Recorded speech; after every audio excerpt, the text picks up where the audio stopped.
From our vantage point, the world of the angler is one of quiet contemplation and immense patience. We imagine a person, maybe standing on a rocky shore or just sitting peacefully in a small boat that gently rocks with the rhythm of the waves. Their gaze is fixed on the water's surface, a shimmering opaque mirror that hides the bustling world beneath. A long, slender rod is held steady, its tip pointing towards the horizon. The fishing line, almost invisible, disappears into the blue-green depths, a single, tentative connection between our world and the mysterious one below. The angler makes a graceful, sweeping motion, casting the line out over the water.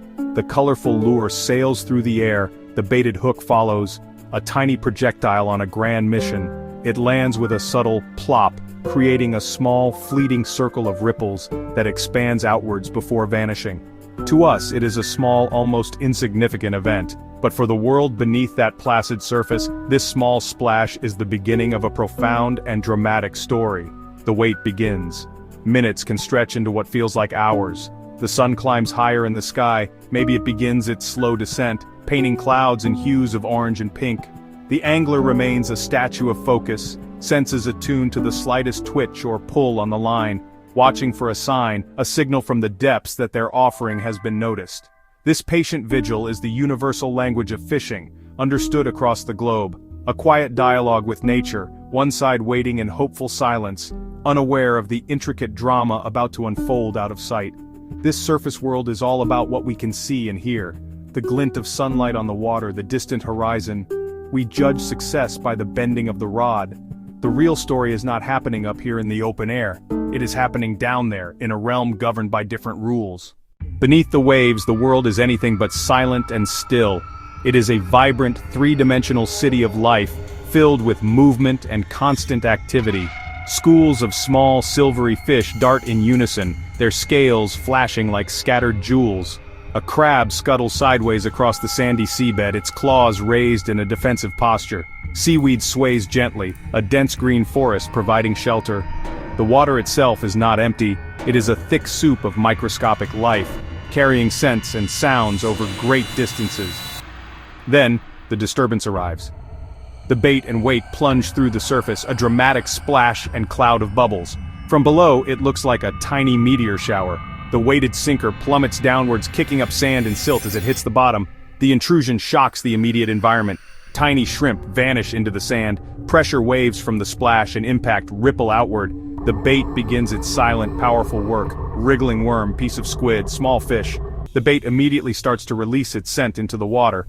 Not like airborne smell, a chemical cloud, an invisible plume of molecules. The current picks it up and carries it away. It drifts between fronds of seaweed and over sandy plains. The scent speaks a universal language to predators. Food, easy meal, opportunity. The ocean's inhabitants detect the signal, and the message spreads.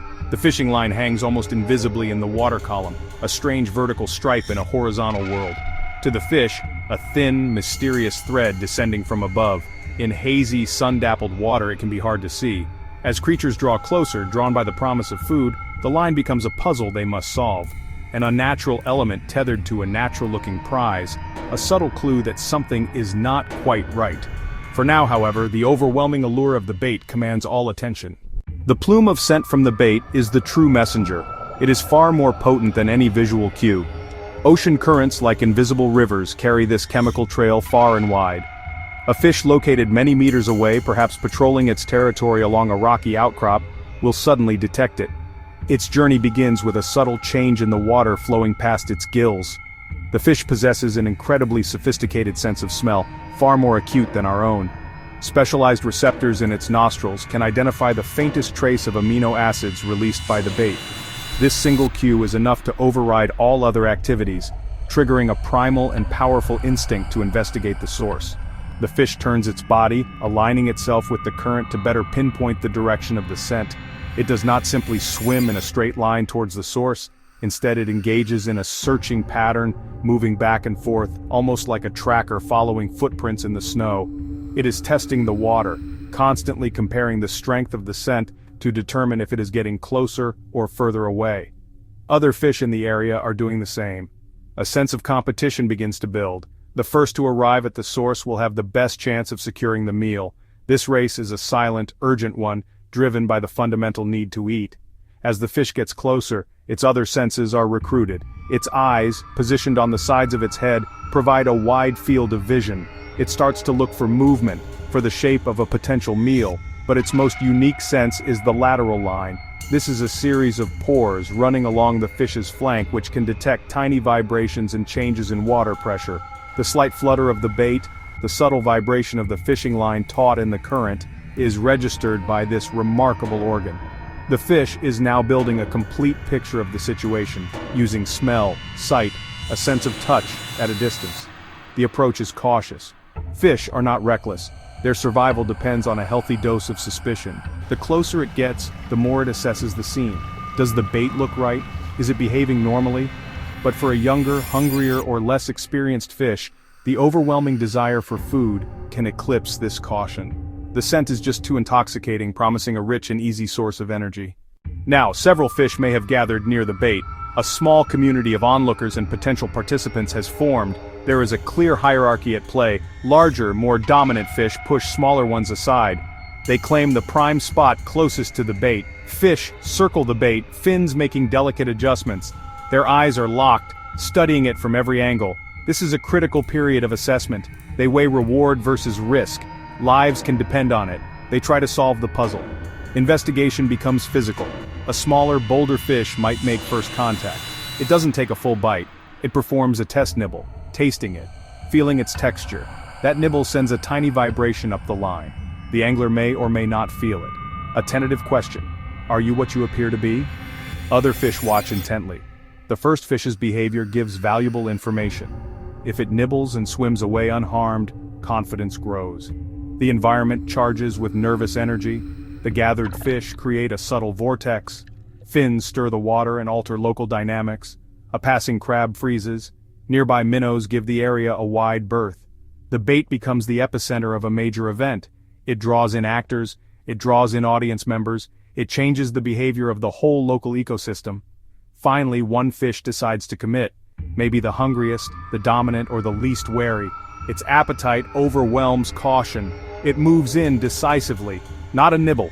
It opens wide to engulf the bait. The mouth becomes a suction tool. In a single swift action, deception is complete. The hidden hook finds its mark inside the fish's jaw. The instant the hook sets, the world of the fish is turned upside down. The initial sensation is not one of pain, but of sharp, shocking surprise. It feels a sudden, unyielding pressure in its mouth, something it has never experienced before. The food it expected to swallow is now pulling back with immense force. Confusion reigns for a split second. The fish's instinct is to spit out the object, but the barb of the hook has done its job. It is securely lodged in the tough cartilage or bone of the jaw. The initial tug from the angler above confirms the fish's worst fears. It is trapped. Panic takes over. The fish's primary survival instinct kicks in, to flee.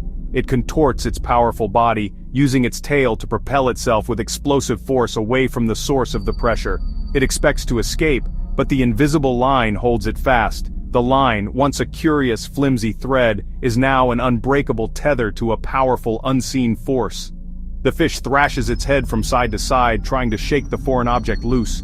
It dives deep, seeking the safety of the seabed or a rocky ledge, but the line relentlessly pulls it upwards, away from the familiar safety of its home. The struggle is a desperate expenditure of energy. The fish uses every ounce of its strength, every trick it knows. It might leap from the water, a shimmering arc of silver against the sky, in a violent attempt to dislodge the hook. It might swim in frantic circles trying to create slack in the line, or it might make a sudden, powerful run, pulling line from the angler's reel in a high-pitched scream. From the fish's perspective, this is a battle against a mysterious and terrifying monster, a predator that does not bite or chase, but simply pulls and pulls with relentless, incomprehensible strength. The battle is not a silent one. The frantic movements of the hooked fish create a cacophony of underwater noise, the powerful swish of its tail, the scraping of the fishing line against its scales and body, the churning of the water, all produce low-frequency sounds and vibrations that travel great distances. These are sounds of distress that alert surrounding marine life. As the fight continues, the fish is pulled through different layers of the underwater world. It is dragged away from its familiar territory, over sandy bottoms, past swaying kelp forests, through schools of other fish. This forced journey is disorienting and terrifying. The fish is losing its connection to the landmarks and hiding places that define its home. It is being drawn relentlessly upwards, towards the shimmering, impenetrable ceiling of its world. The pressure of the water changes, and the light becomes brighter and more intense, adding to its distress and confusion. Every instinct tells it to go down, to seek darkness and shelter. But the line forces it up. The physical toll of the struggle is immense. The fish's muscles begin to ache with the buildup of lactic acid. It is becoming exhausted, its powerful runs becoming shorter and weaker. It might pause, gathering its remaining strength for one last desperate dash for freedom. But with each attempt, its energy wanes. The constant, unyielding pressure of the line is designed to tire it out. The angler above is engaged in a careful dance, applying pressure, then giving line, slowly but surely winning the battle of endurance. For the fish, the world is shrinking, reduced to the burning pain in its jaw and the inexorable pull from above. Finally, the fish breaks the surface. This is the ultimate shock. It is suddenly in a different element, a world of air where it cannot breathe. The sensation is one of suffocation. It is a creature of the water, and in this alien world of light and air, it is completely helpless. The violent struggle of the hooked fish does not go unnoticed. It sends powerful shock waves of panic through the immediate underwater community. The other fish cautiously circling the bait are the first to react. When their companion suddenly erupts into a frantic, thrashing frenzy, they scatter in an instant. Their cautious curiosity turns to sheer terror. They dart away at high speed, seeking the nearest cover they can find, a crevice in a rock, a dense patch of seaweed, the safety of deeper, darker water. They have witnessed something unnatural and dangerous, and their instinct for self-preservation is absolute. This panic is contagious. A school of smaller fish feeding nearby, seeing the larger fish suddenly flee in terror, will also bolt. They are reacting to the panic of the other fish, a behavior that helps keep the entire community safe. This creates a chain reaction, a ripple of fear that spreads outwards from the point of the struggle. For a few moments, the area that was once a busy hub of activity becomes a deserted ghost town. The only movement is the churning water around the captured fish, and the taut, vibrating line that connects it to the world above. Even creatures on the seabed are affected. A crab that was slowly making its way across the sand will freeze, pulling its legs and claws in tight. A starfish will continue its slow crawl, oblivious to the high-speed drama above it. A lobster will press itself flat against the sand. A bottom-dwelling flatfish will retreat into its burrow. The message is clear to all who can sense it. Danger is here. The normal, peaceful rhythm of the ocean floor has been shattered. The memory of this event lingers. Even after the struggle is over and the hooked fish is gone, the other fish will remain wary of the area. The spot where the bait once lay is now marked by an invisible aura of danger. The underwater world is a symphony of sound, but fishing sounds are a harsh, dissonant interruption. Peaceful reef life, sudden disturbance. The initial splash of the bait, the sinker hitting the water, a sharp, percussive bang. Sound waves racing through water. Everything nearby is alerted. Then, the hooked fish struggles a new alarming rhythm. Powerful tail thrash, low-frequency thumps vibrations. Not gentle, swimming, frantic, irregular pulses of distress. These struggle sounds are a universal alarm bell. Other fish sense danger, they flee. Lateral lines pick up the pressure waves with perfect clarity. The message is simple. Flee. Dolphins react, seals react. They might see an easy meal. Or they might associate the noise with humans and boats and grow wary. The fishing line adds to the fear. Pulled taut, it vibrates like a guitar string, a high-frequency hum, a thin whine. Too subtle for us but unnerving to marine life. The symphony has stopped, but the discordant memory lingers. The environment stays on high alert, listening and waiting for the ocean's gentle music to resume. After the angler leaves and the boat motors away or the footsteps fade from the shore, the ocean begins its slow process of resetting. The first sign of returning normalcy is the water itself. Clouds of sand settle back down onto the seabed. Silt settles, drifting down through the water. The sinker that kicked up the bottom, the disturbance fades. The struggling fish's disturbance calms. The water clarity improves. The hazy veil dissipates. The chemical traces of the bait and the stress hormones released by the captured fish are gradually diluted and washed away by the currents, their potent messages fading with every passing moment. Slowly, the boldest of the small creatures begin to emerge from their hiding places. A tiny shrimp might venture out from under a rock, its antennae twitching, sensing the water for any lingering signs of danger. A small goby, a bottom-dwelling fish, might peek out of its burrow, its large eyes scanning the now empty water column. These are the pioneers of the returning calm. Their tentative movements are a signal to others that the immediate threat has passed. Their resumption of normal activity is the first note in the symphony's return. It is a slow, cautious, and fragile piece. Over the next hour, life begins to repopulate the area. The schools of fish that had scattered to the far corners of the reef will gradually reform and venture back into the open. Their movements are initially more tentative than before, but as more time passes without incident, their confidence grows. They begin to forage again. The crab unfreezes and continues its sideways journey.